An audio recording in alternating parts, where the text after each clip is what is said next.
por acaso bateu justamente em cima desse aqui. Se ele batesse aqui, por exemplo, o número a ser multiplicado seria 1,5, né? Se batesse aqui, seria meio, tá? Mas ele bateu aqui. O outro também, você pegaria esse ponto aqui e plotaria uma reta paralela e veria em que posição que bateria aqui. Na verdade, esse exemplo acabou ficando muito simples, né? Porque ele mostrou que a solução é x igual a 1 e y igual a 2, e y igual a 1, né? O próprio, digamos, seria então, o u vezes 1, o v vezes 1, né?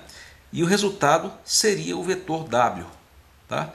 Então, o resultado aqui desse sistema é x igual a 1 e y igual a 1.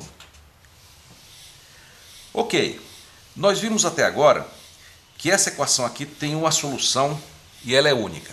Ou seja, você consegue achar dois números, e são os únicos números, que são colocados nessa equação, de forma que essa combinação linear gera esse vetor.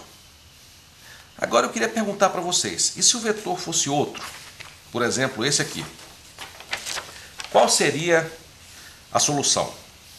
Existe solução, né? E se existe, qual seria ela? Eu vou pedir agora que vocês parem o vídeo e pensem um pouco nisso. Aqui nós ilustramos essa situação. Olha só, aqui nós temos o vetor, o segundo vetor, né? Esse aqui, e aqui temos esse. O que nós queremos saber é se esse vetor pode ser escrito como essa combinação linear. Eu represento esse vetor aqui, 2 e 1, aqui, 2 e 1, é esse vetor aqui. Então observem bem, olha só, eu vou multiplicar esse vetor aqui por 5 sextos, então eu vou ter esse vetor aqui, e esse aqui eu vou multiplicar por menos 1/3, né?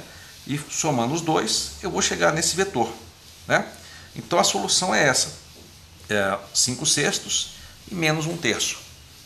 E de fato, eu consigo ter uma solução para essa equação. Tá? Isso era de esperar. Por quê? Vocês lembram que esses dois vetores tinham span de R3, né? Eles tinham span de R3. E então o que acontece? Qualquer vetor que aparecesse aqui, eu ia conseguir resolver, tá?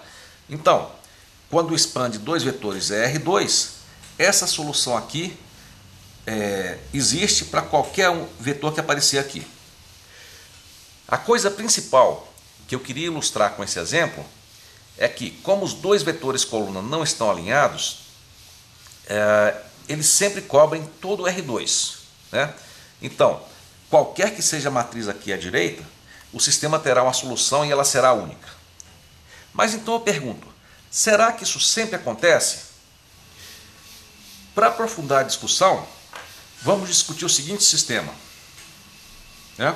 Que eu vou reescrever aqui na forma de soma de vetores coluna, ou de combinação linear de vetores coluna.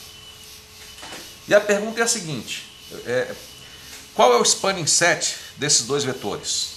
Parem o vídeo e tentem me responder isso aí agora. Para ajudar a visualizar essa situação, eu desenhei aqui esses dois vetores coluna, né? O 2, 1 e o menos 2, 4, né? E vocês devem ter observado que eles estão alinhados, né?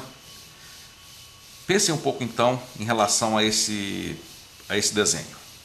O que vocês acham?